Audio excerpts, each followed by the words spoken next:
جس کے بیچ میں بیٹھنے کا اہتمام کرے گا اس کی صفات کو آہستہ آہستہ اپنے اندر داخل کرے گا۔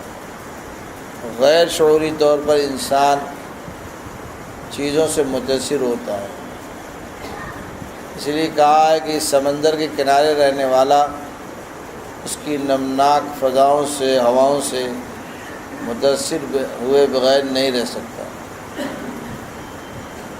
نمکین آب و ہوا کے اندر سانس لینے والا اس کی نمکیات کے فیض سے جو ہے محروم نہیں رہے گا۔ آج دیکھیے گیس چھوٹ گئی، ہوا میں پھیل گئی، زہریلی گیس سے متاثر ہونے والے لوگ، وجہ کیا متاثر ہونے کی؟ اس کی قربت اور صحبت۔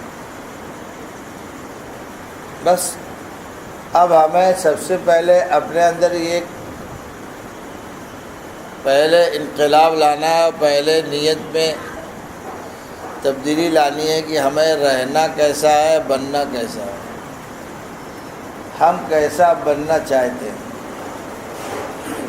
جیسا بننا چاہتے ہوں ویسے لوگوں کے ساتھ اٹھنا بیٹھنا، چاہے بتکلف ابتدا میں آنا جانا پڑے، ویسے لوگوں کے ساتھ لیکن آنا جانا شروع کرو، چاہے دل نہ لگے پھر بھی آتے جاتے رہو۔ ایک دن وہی تکلف والا عمل بے تکلفی میں تبدیل ہوگا، اور پھر وہاں سے آگے بڑھ کر محبت میں تبدیل ہو کر پھر کہتے ہیں نہ بھگائے بھاگے اور نہ چھڑائے چھوٹے۔ لیکن ہمیں ایک نشانہ پہلے طے کرنا۔ حدیث شریف میں سمجھایا گیا کونوا من ابناء الآخرہ ولا تکونوا من ابناء الدنیا۔ اس دنیا میں دنیا کے بھی بیٹے ہیں، آخرت کے بھی بیٹے ہیں، دنیا والے بھی ہیں، آخرت والے بھی ہیں۔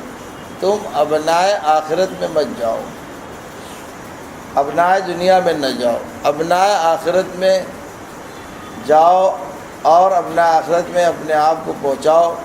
اس کا طریقہ وہی ہے کہ ان کے ساتھ آنا جانا رکھو، ان سے تعلق اور دوستی بڑھاؤ، ہوتے ہوتے ایک دن اس کی محبت سے متاثر ہو جائے۔ وہی ہندا جو رسول اللہ صلی اللہ علیہ وسلم کے لیے کیسے خیالات رکھتی تھی، حضور سے جب قریب ہوئی، کلمہ گو ہوئی، تو وہی ہندا کیسی ہو گئی اور رسول اللہ کے لیے ان کے خیالات کیسے بدل گئے۔ بخاری میں روایت موجود ہے، وہ کہتی تھی کہ آپ سے زیادہ مقبول دنیا میں میرے لیے کوئی نہ تھا، اور آپ آج میرے نزدیک سب سے محبوب ترین انسان بن چکے۔ وہی عمر فاروق رسول اللہ کی جان لینے کے ارادے سے گئے تھے، اور وہی جب آپ کے پاس رہنے لگے کچھ دن تو وہی عمر فاروق میں تبدیلی آ گئی۔ وہی عمر فاروق نے اعلان کیا کہ مجھے اپنی جان سے زیادہ آپ کی جان پیاری ہے، اور مجھے اپنے سے زیادہ آپ سے محبت اب ہو گئی۔ آپ نے فرمایا الآن صرت مومنا، اب آپ پکے مسلمان ہو گئے۔ پہلے انہوں نے کہا تھا اپنی جان کے بعد آپ سے سب سے زیادہ محبت ہے، آپ نے فرمایا عمر تم کامل مومن نہیں بن سکتے جب تک ساری چیزوں سے زیادہ مجھے محبوب نہ سمجھو۔ پھر انہوں نے کہا کہ نہیں، اب آپ جو ہے میرے نزدیک ساری چیزوں سے زیادہ محبوب تر ہیں۔ تو کہنے کا مقصد کیا ہے؟ کوئی بلڈنگ ایک وقت تیار نہیں ہوتی، کوئی درخت ایسی وجود میں نہیں آتا، اس کی ایک ابتدا ہے۔ درخت لگانے والے نے جس درخت کو لگانا چاہا، بونا چاہا، اس کا بیج ڈالا، پھر پانی نہیں دیتا رہا، دیکھ ریکھ کرتا رہا، پھر ایک دن وہ درخت پھلدار، سائے دار اور ہے کہ نہیں خوشگوار ہوائیں فراہم کرنے والا بن گیا۔ بس ایسی آپ اپنے لیے کیا پسند کرتے ہو، اپنی منزل پہلے طے کرو۔ جب اپنی منزل طے کرو گے تو اسی طرح کے رجال کا تعین اور تعلق بڑھانا پڑے گا، لینا پڑے گا.